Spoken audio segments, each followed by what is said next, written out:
Russia کی بات کریں تو رشیا اس ٹائم پہ اس سچویشن کو کلوزلی دیکھ رہا ہے، کیونکہ رشیا آلریڈی یوکرین وار میں انگیجڈ ہے، تو رشیا میڈل ایسٹ میں اپنے آپ کو اس طرح سے انگیج نہیں کرے گا، کیونکہ اگر ہم دیکھیں یہ جو اکنامک اس کے ایفیکٹس آئے ہیں اس وار کے بعد، یو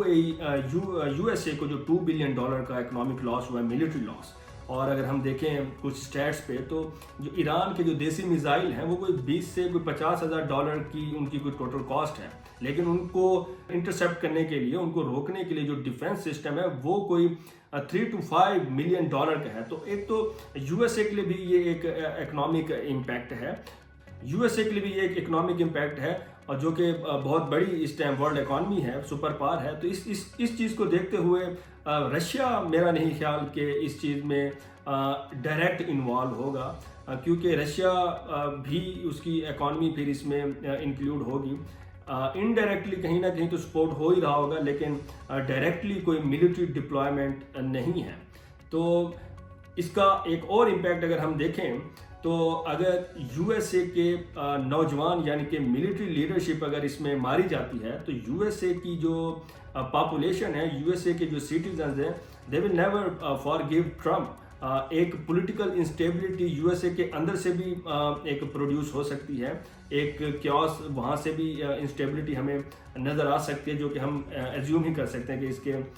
ریپرکشنز کیا ہو سکتے ہیں۔ اب اگر ہم بات کریں چائنا کی، تو چائنا کی ہمیشہ سے لبرل پالیسی رہی ہے، چائنا کبھی بھی اس طرح سے ڈائریکٹ انوالومنٹ نہیں کرتا، کیونکہ اس کی جو وہ یہ سمجھتا ہے کہ میں نے اگر ڈائریکٹ انوالومنٹ کی تو میں اسٹیٹ کی سوورینٹی کو تھریٹ کروں گا، میں اسٹیٹ کی ٹیریٹری کو، ٹیریٹوریل انٹیگریٹی کے اوپر وار کروں گا، تو یہ تو ریپروچمنٹ کراتا ہے، یہ تو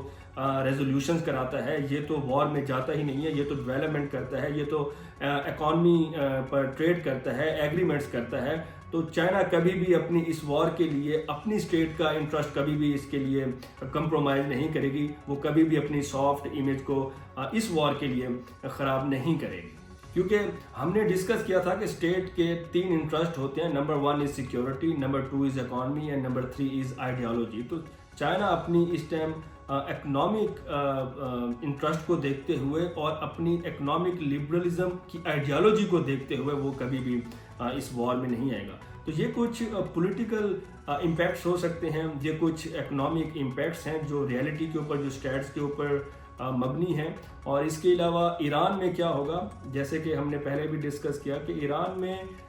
کوئی ٹاپ ملٹری اب نہیں رہی، جب سے انہوں نے اٹیک کیے ہیں، ٹاپ ملٹری کو مارا گیا، اس میں مرڈر کیا گیا، اور پھر ان کے جو سپریم لیڈر خامنئی صاحب جو تھے ان کو انہوں نے شہید کر دیا۔ تو ایران بھی اس ٹائم پہ ولنریبل ہے، لیکن دیکھتے ہیں کہ یہ ایران کب تک اپنی ڈیفینسو اپروچ کو اگینسٹ اسرائیل کی آفینسو اپروچ میں اپنے آپ کو ڈیفینڈ کرتا ہے، اور ریجیم جو ان کا پرائمری گول تھا Israel and U S A کا، وہ تو چینج ہوتے ہوئے نظر نہیں آ رہا، لیکن یہ ہو سکتا ہے کہ جو ویسٹرن، جو پرو ویسٹرنز ہیں، جو لبرلزم چاہتے ہیں، جو سیکولرزم کو پروموٹ کرنا چاہتے ہیں ود ان ایران، تو کچھ حد تک وہاں پہ پروٹیسٹ ہو سکتے ہیں، کچھ حد تک ایک کیوس ہو سکتا ہے to pressurize the theocratic government in Iran. تو یہ کچھ ایران اور اسرائیل کے geo political, geo economic, geo strategical کچھ امپیکٹس ہیں۔ اور اگر ہم اس میں انڈیا کو دیکھیں، انڈیا کو جو انٹرسٹ ہے افغانستان میں، جب ہم دیکھتے ہیں کہ نیتن یاہو کے پاس جب پرائم منسٹر نریندر مودی وہاں سے اٹھتے ہیں اور انڈیا پہنچتے تو اس کے اگلے دن ہی نیتن یاہو کی طرف سے ایران کے اوپر اٹیک کر دیا جاتا ہے۔ تو اگر افغانستان میں انسٹیبلٹی ہوگی تو پاکستان میں انسٹیبلٹی ہوگی، پاکستان کا ویسٹرن بارڈر جو ہے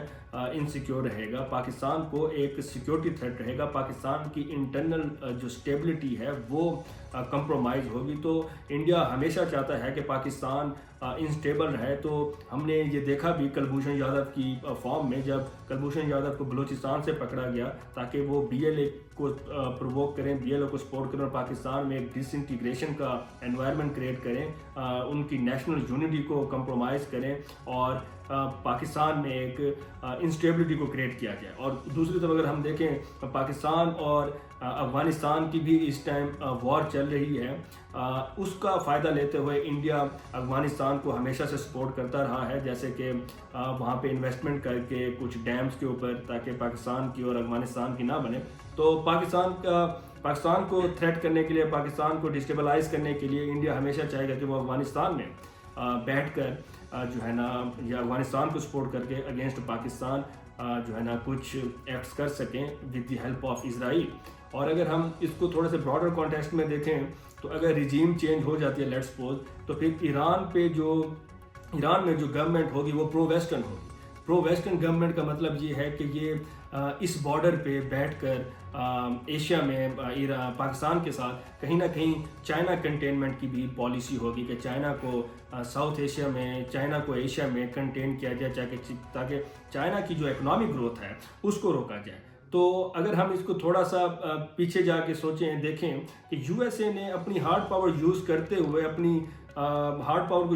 ہوئے جب یو ایس اے نے وینزویلا کے پریزیڈنٹ کے اوپر اٹیک کیا, یعنی کہ ان کو کڈنیپ کیا اور وینزویلا کا کنٹرول سنبھالا, تو ہمیں ایک انٹرسٹ نظر آتا ہے یہاں پہ کہ اگر ہم ایران کے ساتھ وار میں جاتے بھی ہیں اور ایران اگر اسٹریٹ آف ہارموز کو کلوز کر بھی دیتا ہے تو ہمارے پاس وینزویلا ہوگا, ہماری انرجی کمپرومائز نہیں ہوگی, کیونکہ ہسٹری میں وہ دیکھ چکے ہیں 1973 کے آئل ایمبارگو کے بعد جب اکنامک ریسیشن آیا تو انہوں نے سوچا کہ پہلے کیوں نہ پری پلاننگ کر دی جائے اور وینزویلا کو اپنے ہاتھ میں رکھ دیا جائے. اگر کل کہیں اسٹریٹ آف ہارموز کنٹرول کیا جاتا ہے تو ہمارے پاس وینزویلا کی طرف سے آئل ہوگا. تو ہم ان کو تو